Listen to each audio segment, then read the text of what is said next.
Reino Plantae, Introdução à Botânica. Nesse vídeo eu vou basicamente começar a matéria de reino vegetal e eu vou explicar esse comecinho para que vocês entendam tudo sobre o reino vegetal mais para frente, sobre os grupos, sobre a reprodução e tudo mais. Eu sempre começo a matéria falando exemplos, e os exemplos que eu vou dar hoje vão ser 4. Vão ser, primeiro, o musgo, que faz parte do grupo das briófitas, a samambaia, que faz parte do grupo das pteridófitas, a araucária, que faz parte do grupo das gimnosperma, e a macieira, que faz parte do grupo das angiospermas. Esses são os 4 grupos da botânica, e eu vou falar deles um pouco mais para frente, das diferenças, de como as plantas foram evoluindo e alcançando esses estágios, e enfim. Vou começar falando de características gerais das plantas. As plantas são seres eucariontes, o que significa que elas possuem várias organelas, são seres complexos e principalmente possuem uma carioteca, o núcleo, e isso faz delas seres eucariontes. Segundo, elas são seres pluricelulares, ou seja, não existem plantas unicelulares, apenas pluricelulares, tem mais de uma célula. As plantas também são seres autótrofos, fotossintetizantes. Autótrofos porque produzem seu próprio alimento e fotossintetizantes porque produzem seu alimento por meio da energia solar. Não existem plantas quimiosintetizantes. As plantas também possuem tecidos especializados, diferentes das algas, e a célula delas é rica em celulose, ou seja, a parede celular, o envoltório da célula, é rico em celulose. Celulose é uma substância rígida. Além disso, elas possuem organelas bem específicas, como cloroplasto, vacúolo, que eu vou explicar um pouco mais pra frente. A maioria tem vasos condutores de seiva, a maioria por quê? Porque o grupo das briófitas não tem. O transporte funciona de célula a célula, já que são plantas bem pequenininhas. Os outros grupos de plantas, pteridófitas, gimnospermas e angiospermas, elas são plantas que têm vasos condutores, xilema e floema. Importante, elas armazenam amido como reserva de energia. O que significa isso? A planta, ela produz o seu próprio alimento, só que ela tem que produzir para quando ela não tiver a luz do sol, quando ela não tiver as folhas, por exemplo, muitas plantas têm folhas que caem em determinadas épocas do ano. Então, elas precisam ter essa reserva, e essa reserva é na forma de amido. A reprodução sexuada é sempre presente, e não há reprodução assexuada nas plantas. Isso é uma diferença, porque nas algas há reprodução assexuada, já nas plantas não, é sempre sexuada. Elas possuem clorofilas A e B, e a maioria possui raízes, caules e folhas. Por que a maioria, de novo? Porque as briófitas elas possuem uma estrutura um pouquinho mais simples, que não são chamadas de raízes, caules e folhas. De resto, todas as plantas possuem essas estruturas. Muitas possuem semente, flor e fruto. A gente vai ver a diferença de cada um dos grupos e tudo mais. E há cerca de 350 mil espécies conhecidas de vegetais catalogadas. Então, são muitas plantas, muitas espécies que existem no mundo e precisam ser protegidas, obviamente, porque as plantas são fundamentais para a saúde do planeta Terra. Elas conquistaram o ambiente terrestre há cerca de 500 milhões de anos atrás. E elas são divididas em 4 principais grupos. O primeiro grupo é o grupo das briófitas, depois das pteridófitas, depois das gimnospermas, depois das angiospermas. Muito provavelmente, as plantas surgiram das algas clorófitas. Eu vou explicar um pouquinho sobre as algas, para que a gente entenda muito bem essa introdução de plantas, porque saber um pouco sobre as algas faz com que a gente entenda muito melhor essa matéria de introdução ao reino vegetal, porque, basicamente, as plantas vieram das algas clorófitas. Enfim, o que as algas clorófitas tinham que as plantas também têm? As algas clorófitas elas são o único grupo de algas que possuem clorofila A e B e que também armazenam amido como reserva de energia. E essas duas características elas são muito importantes, porque elas são presentes em todas as plantas. Então, muito provavelmente, as plantas vieram desse grupo. Elas foram evoluindo desse grupo das algas clorófitas, das algas verdes, até se tornarem plantas que são estruturas terrestres e que, enfim, vivem no planeta há muito tempo. O ciclo de vida também é importante. O ciclo de vida, tanto das algas clorófitas como das plantas, são chamados de aplonte de Plonte ou ciclo de vida de alternância de gerações. Como é que funciona o ciclo reprodutivo das plantas? Ele funciona da seguinte forma. E esse ciclo, basicamente, é o ciclo base das plantas. Então, se você entender ele muito bem, você entende a reprodução de todas as plantas e fica muito mais fácil de você estudar todas elas e toda essa matéria complexa que é a botânica. Eu vou explicar, então, como é que é esse ciclo. Basicamente, tem uma planta que ela é diploide e ela se chama esporófito. Então, todas as plantas possuem essa fase da vida, que é o esporófito. Ele é 2N, ele é uma planta diploide, beleza, é a planta lá. Aí acontece uma meiose. Qual é a característica da meiose? A característica da meiose é que há a redução do material genético. Então, o esporófito, ele produz esporos por meio de uma meiose. Então, se o esporófito é 2N, os esporos vão ser N, já que é uma meiose. Beleza. Os esporos, eles germinam e, por meio da mitose, né, vão se multiplicando até formar o gametófito. O gametófito, ele é N. Por quê? Porque ele foi gerado dos esporos. Os esporos são N. Então, beleza. O gametófito, ele tá lá. Gametófito, basicamente, é a estrutura reprodutiva da planta. Ele sofre mitose, uma mitose especial que gera gametas. Os gametas são N.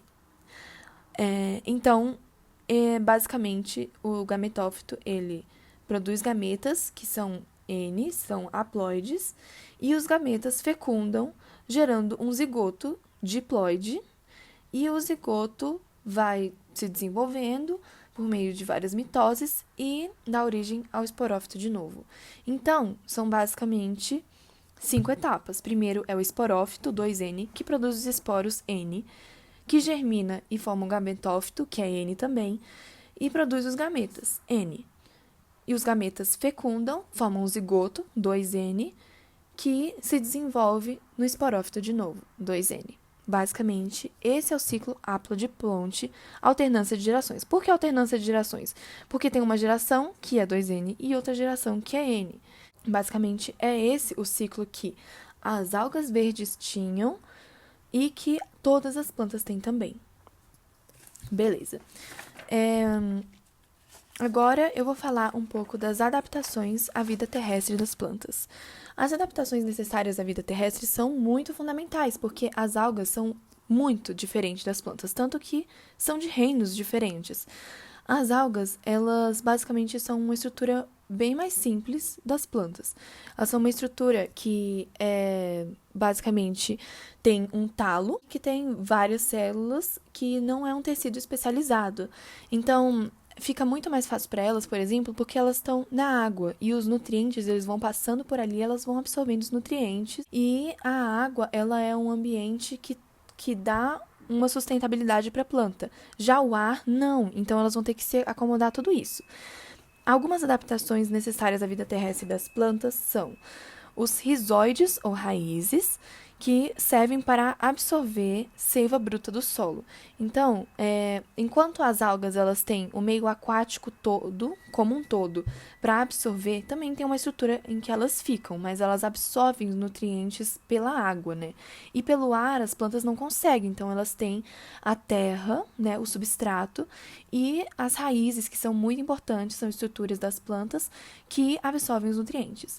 Também possuem vasos condutores, que aumentam a eficiência no transporte de seiva. Os vasos condutores são xilema e floema. As algas não têm isso porque elas não precisam transportar a seiva. Elas são uma estrutura só, então elas não precisam transportar nada, porque elas já absorvem tudo diretamente. Elas também têm superfícies impermeabilizantes, o que diminui a desidratação. Na água, obviamente, não há desidratação. Aqui no ar, elas precisam ter estruturas que permitam que elas percam menos água durante o dia, porque a água também é muito importante para a sobrevivência delas. Elas têm tecidos rígidos devido à parede celular de celulose e elas sustentam para sustentar mesmo a estrutura da planta fora da água. Elas possuem estômatos que facilitam as trocas gasosas com a atmosfera. Estômatos, eles são muito importantes porque, basicamente, eles são os pulmões da planta. A alga não precisa disso, porque todas as células, elas conseguem fazer as trocas gasosas. Possuem também o grão de pólen. O grão de pólen produz os gametas masculinos e o grão de pólen é importante porque ele é transportado pelo ar. Não dependendo da água, as plantas conseguem ter mais liberdade para alcançar vários espaços do planeta, vários ambientes que têm escassez de água, por exemplo. Então, o grão de pólen foi uma grande evolução à vida terrestre. Também há a semente, que ela aumenta a variabilidade do embrião e protege ele de parasitas, por exemplo, e nutre o embrião. Agora, eu vou descrever um pouco melhor como é que é o xilema e a floema. Tem 3 características principais que eu vou explicar para vocês sobre o xilema e floema. Primeiramente, o xilema, ele transporta seiva bruta. O que é a seiva bruta? Seiva bruta é aquela seiva inorgânica, aquela seiva que tem água e sais minerais. É a seiva que vem direto do solo. No solo tem água e sais minerais. Então, a planta pega do solo a seiva bruta e leva até o topo, onde é feita a fotossíntese, né? Por isso que o xilema é ascendente, porque ele vai para cima, ele vai do solo até a copa da planta, o topo da planta, digamos assim. O xilema, ele é central, mas isso eu vou explicar um pouquinho, daqui a pouquinho, pelo experimento do anel de Malpighi. Mas enfim. O floema, ele transporta seiva elaborada. Como eu vou saber qual que é cada um? Seiva elaborada é aquela seiva que a planta elaborou. Ou seja, tipo, ela pegou a água e os sais minerais e, enfim, usou para que ela pudesse fazer fotossíntese e toda a energia que ela precisa. Aí ela devolve para a planta a seiva na forma elaborada, que é uma seiva que é chamada de seiva orgânica, que possui água e carboidratos. Ou seja, é uma seiva altamente nutritiva, que vai basicamente nutrir todo o resto da planta que não faz fotossíntese.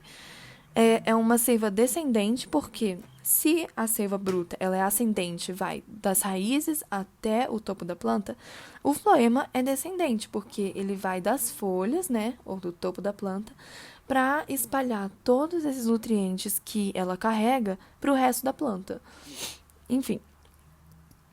Agora, por que o floema são vasos periféricos e os xilemas são vasos centrais? Porque é o seguinte, teve um cientista que fez um experimento que é o seguinte, ele pegou uma árvore e cortou um anel em volta da árvore, deixando um pouquinho mais fino desse jeito e mais grosso nas extremidades, assim. E ele queria fazer esses experimentos para saber onde é que ficava o floema e o xilema. Ele percebeu que a seiva bruta, ela sobe de forma central da planta e é espalhado para todas as folhas e tudo mais.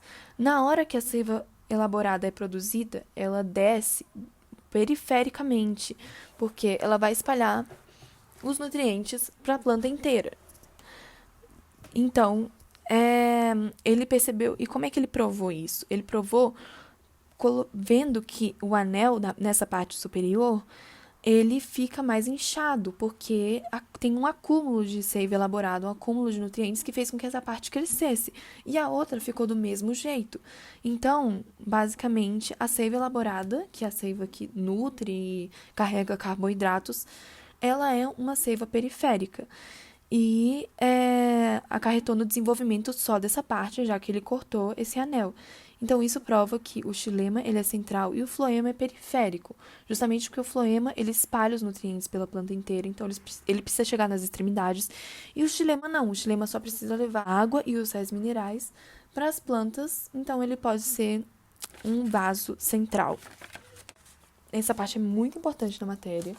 E o cladograma é um gráfico que mostra a evolução das plantas. Então, aí vocês estão vendo as algas verdes, que são organismos aquáticos, organismos que não têm estrutura tecidos especializados, organismos que não sobrevivem no meio terrestre porque não tem todas as adaptações que eu expliquei.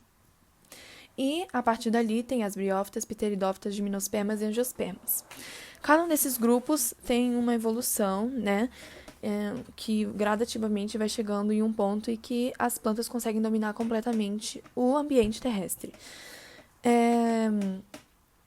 Então, eu vou explicar cada conceito que está escrito aí e eu vou explicar quais grupos que são abrangidos por esses conceitos. O primeiro conceito é embriófitas. Todas as plantas são embriófitas. Todas as plantas são embriófitas. Algas não são embriófitas. O que é embriófitas? Embriófitas é um termo usado para falar que o zigoto ele está protegido e se desenvolve na estrutura feminina da planta, no gametófito feminino. Nas algas, a fecundação acontece de forma externa. O que significa isso? Significa que as algas soltam os gametas no ambiente, eles fecundam e, enfim, germinam, né? E se desenvolvem fora do corpo da mãe. E nas plantas é diferente. Nas plantas, o embrião sempre fica na estrutura feminina até ele se nutrir, se desenvolver e virar uma nova planta. Por isso que todas as plantas são assim. Traqueófitas abrange o grupo das pteridófitas, gimnospermas e angiospermas. Por quê? Traqueófitas são aquelas plantas que apresentam sistemas vasculares verdadeiros. Então, são plantas que possuem xilema e floema.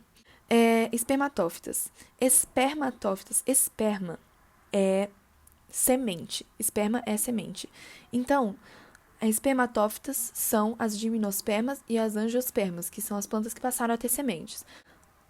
A evolução permitiu com que as gimnospermas e as angiospermas possuem sementes, e depois eu vou explicar mais pra frente por que as pteridófitas não têm, por que as gimnospermas e as angiospermas têm. Mas vocês têm que saber que as espermatófitas são as gimnospermas e as angiospermas. Criptógamas. Cripto significa escondido. Gamas é as estruturas dos gametas. Então, basicamente, as estruturas dos gametas são pouco evidentes. São pouco evidentes as estruturas dos gametas nas plantas briófitas e nas pteridófitas, que não tem uma estrutura como uma flor, por exemplo, ou um estróbilo, para poder mostrar que aquilo é uma estrutura reprodutiva sexual da planta. As estruturas elas são escondidas e, enfim, não é aparente. Agora, as fanerógamas é justamente o contrário, é quando as estruturas dos gametas estão bem evidentes, que é no grupo das gimnospermas e angiospermas. Então, beleza. Criptógamas, briófitas e pteridófitas, fanerógamas, gimnospermas e angiospermas. Então, em resumo, basicamente eu expliquei as características gerais das plantas, uma pequena história evolutiva, falei que elas vieram das algas verdes, que tinham clorofila A e B e armazenavam energia na forma de amido. Isso é muito importante, elas vieram daí, mas elas são muito diferentes das algas verdes. Falei de todas as adaptações necessárias à vida terrestre. E classifiquei as plantas, falei do xilema e da floema, do anel de Malpighi, mostrei o cladograma para vocês e falei um pouco do ciclo reprodutivo das plantas. Esporófito, esporos, gametófito, gameta, zigoto, nanã. Basicamente, essa é a introdução das plantas. Vocês têm que dar mais atenção no Enem para o cladograma em si e para o ciclo reprodutivo delas. Por que para o ciclo reprodutivo? Porque é o ciclo que vai acompanhar todas as plantas. Todos os grupos das plantas vão ter essa estrutura de ciclo. Então, é muito importante que vocês saibam. Também é importante saber o negócio de criptógamas e fanerógamas, por causa da estrutura sexual aparente ou não. E umas características mais gerais que eu sei que vocês já sabem. Basicamente, esse foi o resumo de introdução à botânica. Eu espero vocês na próxima aula. Tchau, tchau!